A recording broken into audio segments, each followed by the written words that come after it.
Hello, children of God. I am your teacher, and my name is Teacher Verian. And today we will discuss a very exciting new lesson. Are you all ready? I can't hear you.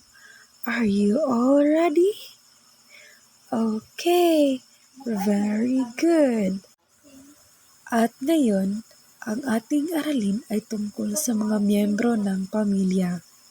Sino-sino ba sa inyo dito ang may alam kung sino-sino ang mga miyembro ng pamilya? Sino-sino nga ba ang mga miyembro ng pamilya? At ngayon, kilala niyo ba ang mga ito?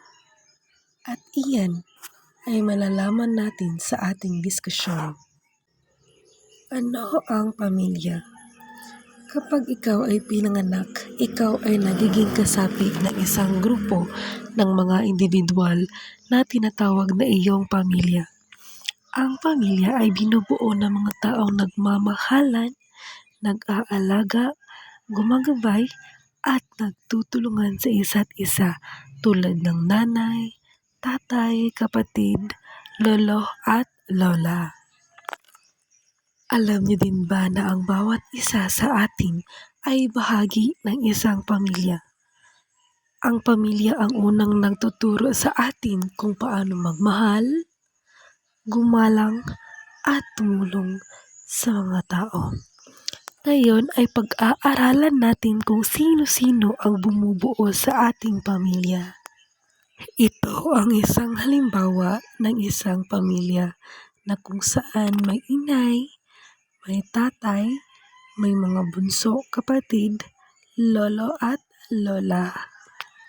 Siguro naman tayong lahat ay may tinatawag na ina o nanay na sila ang ilaw ng ating tahanan at sila din ay nag-aalaga at nag-aasikaso sa ating lahat. Sino-sino sa inyo ang mayroong ina o tinatawag na ilaw ng tahanan? Okay, very good. Inaalagaan niya ang ating pamilya, siya rin ay nagtatrabaho kung minsan upang matugunan ang ating mga pangangailangan. Tama ba iyon? Very good.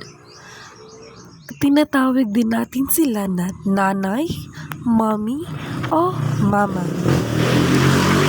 Kayo, anong tawag niyo sa inyong mga ina? At ngayon, dadako naman tayo sa ating mga ama o tinatawag nating tatay. Siguro naman tayong lahat ay mayroong ama, di ba? Good job. Okay, ang ating ama, sila ang ating haligi ng tahanan. Inaalagaan din niya tayo at nagtatrabaho upang matustusan ang ating mga pangangailangan. Tinatawag din natin silang daddy, dad, dada, or papa. Ngayon, kapatid, ate, kuya, bunso. Sino-sino dito ang may mga kapatid? Okay, great. Ilan kayo magkakapatid? Okay, alam niyo ba na si Teacher Verian ay may 4 na kapatid? At ngayon, ang kapatid, sila ay ating mga kapatid. Tinutulungan nila tayo at sila ang ating kalaro sa bahay. At ngayon, mga lolo at mga lola natin, sila ang mga magulang ng ating nanay o tatay. Madalas silang nagkukwento at nagbibigay ng gabay. Sino-sino dito ang mga may lolo pa at lola pa? Okay, very good. At ngayon, dahil kayo ay may natutunan na, dumako na tayo sa ating pagtataya. Sa inyong pagtataya, kailangan niyong isa-scan nyo ang QR na ito upang masagutan ninyo ang ating Google Form quiz.